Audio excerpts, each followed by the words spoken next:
When the 10th generation, the 11th generation Civic adopts a more mature design that isn't drastically different from its predecessor, which isn't a bad thing at all. The fast roofline remains, while the body wears more defined and less curvy lines. The new Civic's A-pillars have been pulled back roughly 2 inches to elongate the hood, and the beltline is now lower, providing more side glass for better outward visibility, and giving the back quarter an almost Audi-like appearance. I do miss the outgoing car's shapelier and more distinctive rear end, though, as the new one looks soft by comparison. For the most part, the changes to the outside of the Civic are evolutionary, but it's a whole different story inside. While the old car's cabin is packed full of curves and layers that look a bit dated now, the new Civic's interior is simple and handsome. A horizontal dash design brings a much cleaner ambience with a piece of real metal honeycomb trim running the length of the dash. In addition to being nice visual jewelry, it also hides the air vents to further declutter things. Load era. The Civic's front seats are new, providing support in all the right places, and they remain comfy over long hauls with an acceptable amount of side bolstering to keep riders in place. Front and rear passengers have plenty of space, with measurements for head, shoulder and hip room all improving over the old Civic. There's no shortage of places to stash things either, with lots of space in the door panels and large center armrest compartment, which is much better than the previous tiered setup.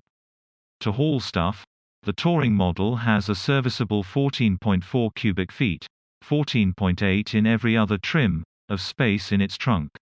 If you need to move longer items, the rear 60/40 seatbacks easily unlatch with trunk-mounted levers and flip forward. Non-touring Civics come with a few less goodies. The gauge cluster is just partially digital with a small driver information screen. The center infotainment display measures 7 inches. You only get 4 or 8 speakers for the audio system depending on trim, and CarPlay and Android Auto require a wired connection. Disappointingly, no matter what Civic model you get, a Wi-Fi hotspot is not available.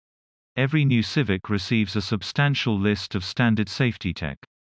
The Honda Sensing Suite comes with forward collision warning with automatic emergency braking, lane departure warning with lane keep assist, and updated adaptive cruise control. New for 2022 are traffic jam assist and traffic sign recognition.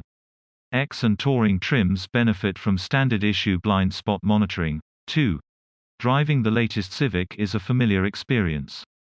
X and Touring models are powered by a 1.5-liter turbocharged i4 like before, making a little more power for 2022. Horsepower increases by 6 for 180 total, and torque grows by 15 for 177 pound-feet. A massaged continuously variable transmission sends power to the front wheels and helps return an EPA estimated 31 mpg in the city and 38 mpg on the highway in the Touring. In the turbocharged Touring, acceleration is brisk, and noticeably livelier with sport mode activated. The Civic gained more than 100 pounds in its 11th generation, but it in no way feels heavier. As for the CVT, it isn't bad at all, generally humming along and doing a nice job simulating gear changes. Dynamically, the Civic is a touch tighter and more composed than before thanks to some added body stiffening as well as suspension and steering upgrades. Turn-in for corners is snappy with satisfying heft in the steering wheel, while body roll is controlled and there's a healthy amount of grip from the 18-inch Goodyear Eagle Sport all-season tires. After driving the new Civic back-to-back with the outgoing car, one thing that really stands out is the steering. In the 2022 model, there's greater feedback without unnecessary chatter over bumps and ruts. The brakes are also really nice with a firm pedal offering easy modulation of clamping power for confident stopping. The ride quality is smooth with the Civic's suspension easily soaking up small impacts, though bigger ones are definitely felt inside the cabin. None of this is harsh, however, and long drives in the Civic will be a snap. For the most part, the cabin stays hushed from unwanted rackets like wind noise, but a hint of tire noise does seep in.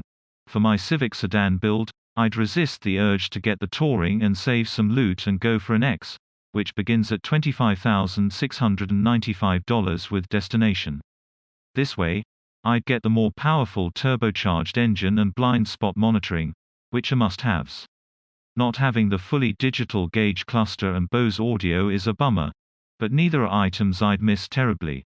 The 2022 Honda Civic sedan is on sale now with base pricing ranging from $22,695, including $995 for destination, for the base Lux to $29,295 for the full Zoot Touring. The base car represents a $450 increase compared to the 2021 model, but the Touring's price carries over unchanged, which is a pleasant surprise given all the new content. Without a doubt, the new Civic's more mature outer appearance, updated interior and performance refinements keep it right up at the front of the compact sedan class. The new car picks up where the old one left off, and that definitely isn't a bad thing.